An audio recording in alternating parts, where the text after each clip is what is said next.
But as I was saying, I got to be able to see the devils in the details too. You got to be able to test the spirits. Joseph had great discernment and favor, but he had discernment too. Nobody was in the house. Most people I can get away with this scot free, but Joseph had a conscience and he had a brain. He was like, "Oh, this ain't right, man. This ain't right. This ain't something that somebody should be doing." God put that characteristic in him, but at the same time, he has to make choices. We have free will to do as we please. We do. But as a follower of Christ, you want to try to your best to do what's pleasing to the Lord. And sometimes you're going to slip. You understand? Sometimes it's going to slip. Think about this. When Joseph did one messed up thing that, I don't know if it was messed up, but it was messed up, where he played the trick on his brothers. It's like, I'm going to get my revenge for what y'all did to me. You understand? He's like, I'm going to take this opportunity to play with y'all a little bit. And then think about it, it's human nature. You understand? Am I condoning it? No. But I don't understand. Your brother them threw you in the grave and you get a chance to reverse it on them and play a few games with them, even though you meant well for them. You know what I'm saying? That was messed up though. But then he revealed himself, I'm your brother. You know what I'm saying? I'm sure they were like, you mother. I'm not agreeing with it.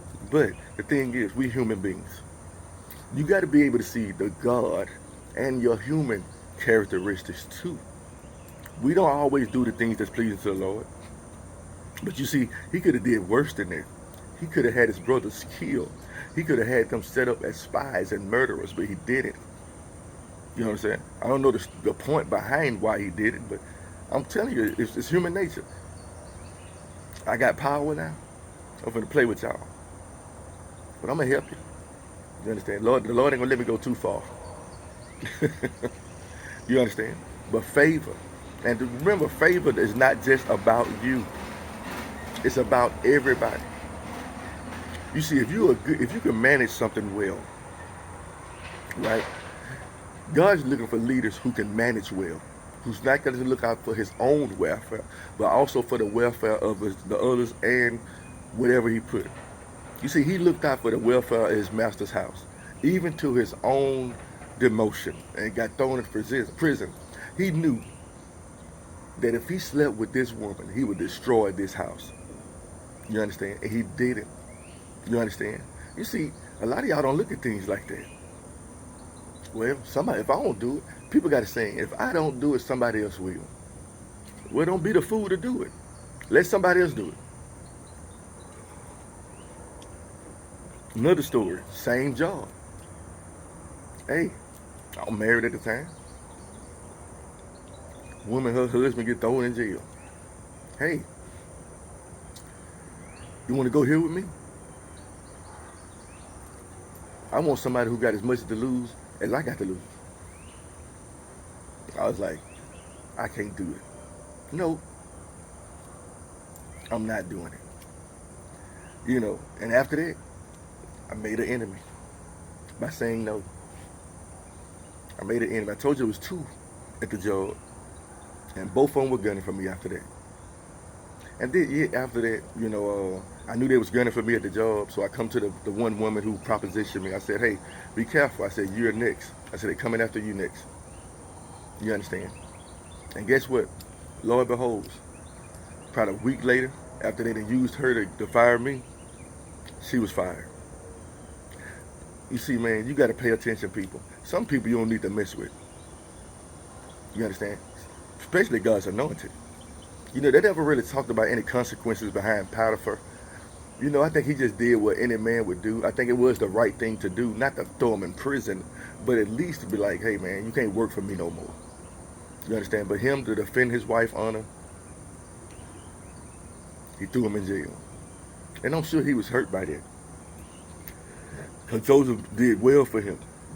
You got to look at things from an outside perspective too. Don't add to the word. You understand? But look at things from an outside perspective, like from a human being's perspective. Because he cared about Joseph. I'm sure it hurt him to the core. You understand? And he had to do something about it. And the thing is, what he did, they say all things work together for those that love God who are called according to his purpose. What he did led Joseph on another path. Hey, while you're in jail, I'm going to send these two dreamers over here. These two dreamers. And you know how to interpret dreams, don't you, Joseph? And I'm going to have you interpret they two dreams. One's going to be a person over the food, and one's going to be another person. And you're going to tell them the dream. And then they're going to go out, and one of them's going to survive. And then years or months going to pass.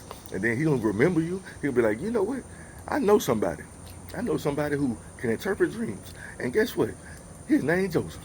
And he in jail. So they sent for Joseph in jail and cleaned him up out of nowhere. Just imagine being in jail. And then they like, hey, here was some fire clothes. Give you that new outfit. Give you a haircut. Give you a clean shave. And you finna go talk to the Pharaoh. Whoa, you went from jail to the Pharaoh. Because of favor. Because he did God's work. He could have been bitter and mean and not interpreted nothing for them two guys. Man, forget that, man. You get not. I'm not. I'm stuck in here. He could have been mean and bitter. But he wasn't. He took it. And he still spread it. The gift of God that God had gave him to the two men. The baker, and I can't remember the other dude was something. But the baker died. Let's put it that way. I think the other guy was like an advisor or something. The Pharaoh.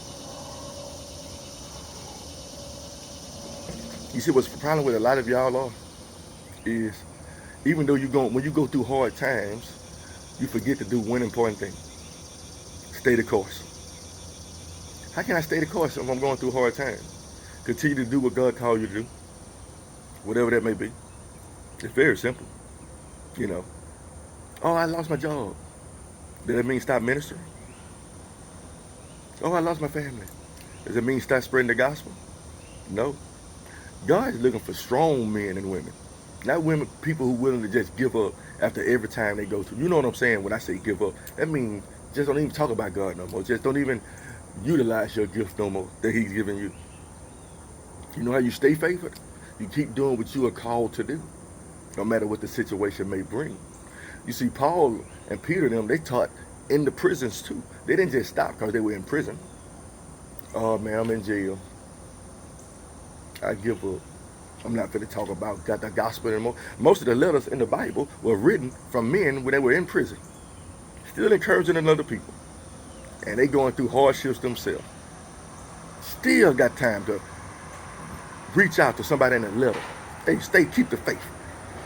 Church of Galatia, Church of Corinth, Church of Philippi, Timothy, Peter, they still reached out and did the Lord's work for them. Yeah, they were preachers. Joseph's work was different. You see, this is the thing. A lot of people don't realize that every follower of Christ is not called to preach the gospel. That's what everybody thinks. You got to teach. You got to do this. You got to do that. You got other things to do for the kingdom. Joseph's job was to get up there promoted, make sure he made a storehouse full, so when the famine passed, that not only the Egyptians, but surrounding areas would have food, and he put the right man in there for the job to manage it right. Now the wrong man probably wouldn't have fed nobody but the Egyptians, but he fed all who came. You racist people out there. Y'all don't see the Bible for what it is. I don't know if it's because you're mean or you've been through something in your life that got y'all bitter now. I'm just telling you the truth, people. I'm not going to sugarcoat it for you. Favor don't come with its ups and downs. Think about Moses. Man, they was out to get Moses constantly by doing what was pleasing to the Lord. He still had people still trying to gun for his life. You know, I watched the movie. This wasn't in the scripture, but I watched the movie. He said, when you're in front, all they see is your back. And some people see your back to try to stab it. So guess what? You're going to go through it too. A lot of y'all want promotion, but y'all think it's going to be smooth sailing. A lot of y'all want more, but y'all think it's going to be smooth sailing. Man, people are going to be gunning for you even more. You understand? That's why he say, humble yourself for the Lord. Humble yourself. Get humble now. You know what I'm saying? Why you got less?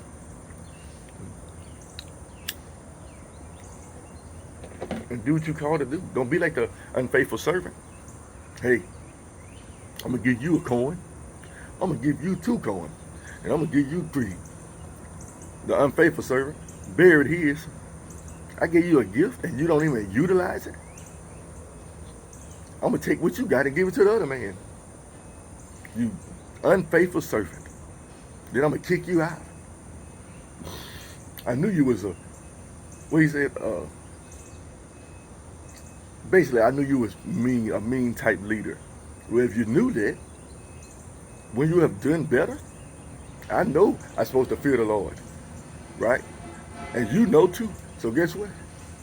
If I fear him so much, I'm gonna try to do what pleases to him. I'm gonna try to double his account.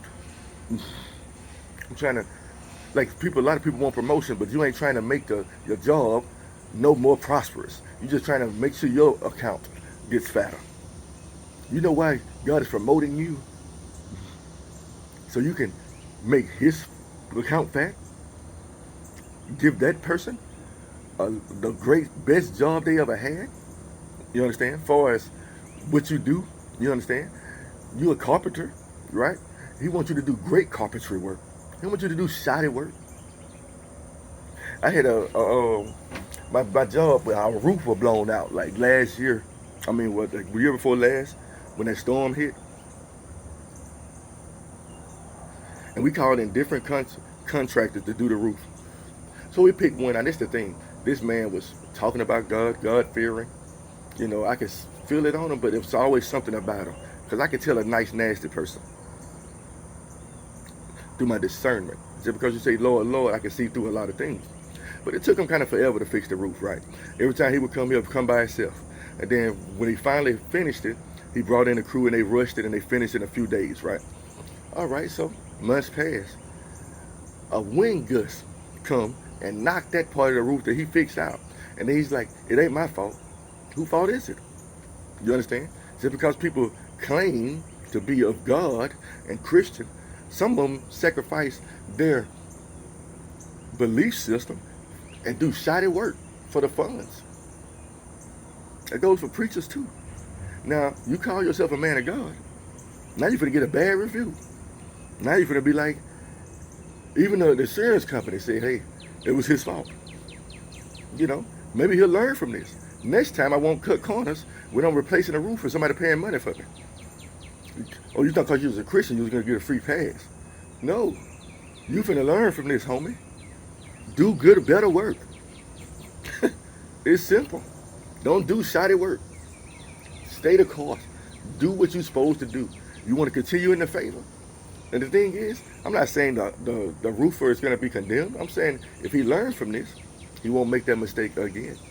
Same way with David. Learn from this. Don't do this again. Stop. I spanked you one time. I will spank you again, says the Lord. But you know, I'm not telling what's happened in Joseph's life that's not written in this Bible. All the parts we need to know.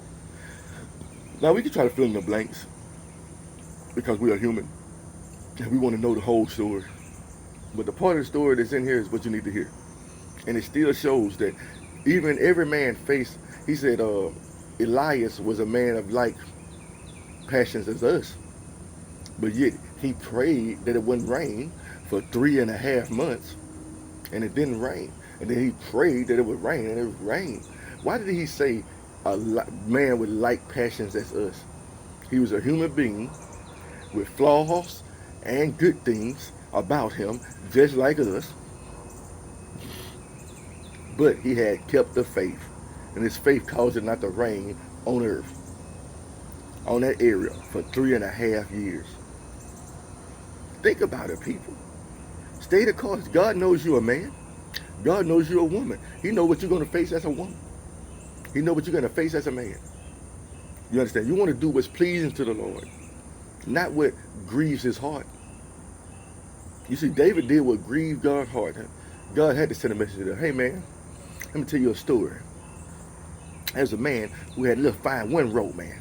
One. All he had was one. You understand?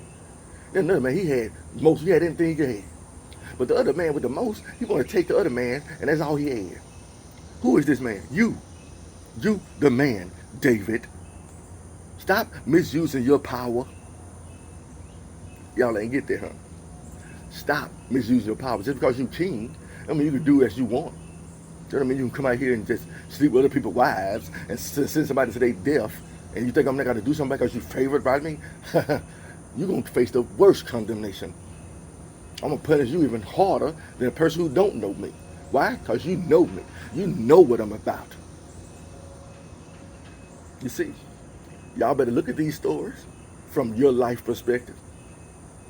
These true stories. You might learn something. Don't be one of them forever learning and never able to come to the knowledge of the truth. Like I told you about a preacher man that goes around telling people, I can do everything. I can't smoke. I can't drink. I can't go to clubs. I can't do this, but I can go and sleep with any woman in the church house. Oh, really? Who told you that? The Bible? The Holy Spirit led you to that? That you can sleep with multiple women and not get away with it? And the Bible says fornication is the one sin that makes your body unholy, and that's what you're going to do? You're going to run around in church houses and take advantage of women, just like if Eli's sons? You're going to sleep with the women that gathered at the church house because you feel that God told you you can do it and you are wrong? How do I know that? Scripture tells you it's wrong. So what understanding are you going by, and who's telling you that you can just sleep with any woman you want? When the Bible talks about a preacher supposed to be the husband of one wife, supposed to have the bed undefiled, and here are you getting up here, seducing these women, spreading the good news, and then going to their house and spreading their legs.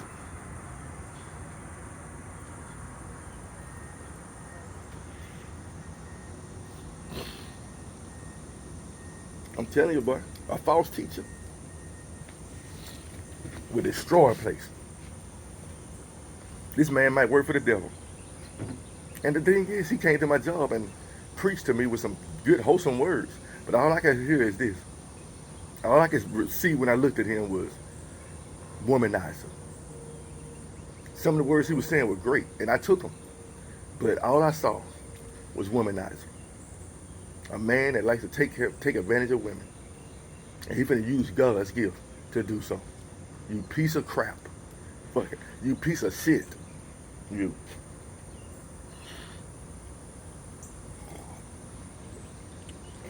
You are not of God. I should have rebuked him on the spot. But he had some words to say to me. and God can use anybody. If he can use a donkey, he can use a fool too. You see?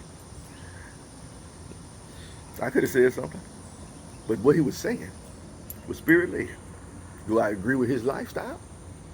By no means. But what he was saying was hitting everything what I was going through on the nose. God can use anyone. A fool, a bird, you understand? A lion carcass to feed you with some honey. That's unheard of. That's what God can use. All things work together for those that love God and are called to come to his purpose. I can get help from a Buddhist. You can get help from anybody. Because the Lord favors you. A lot of y'all ain't getting the help y'all want. Because y'all looking at a certain group. And God like, look at that group over there. They might help you even more than they can. But you so stuck up in your head that you can't see the truth. You blind. Blind leader of the blind. It's all right, though. Hopefully you get it right. And that favor that he showered you with will continue. But if you keep doing it wrong, even what you have will be taken from you. Whoop. Oh, you got the Holy Ghost. Whoop. Oh, you got that gift of gab. Whoop. Oh, you can preach. Whoop. Keep doing what you don't supposed to do, and it will be taken from you. I promise you that. God promises. Even what you have will be taken away from you. Let me pause and I will continue.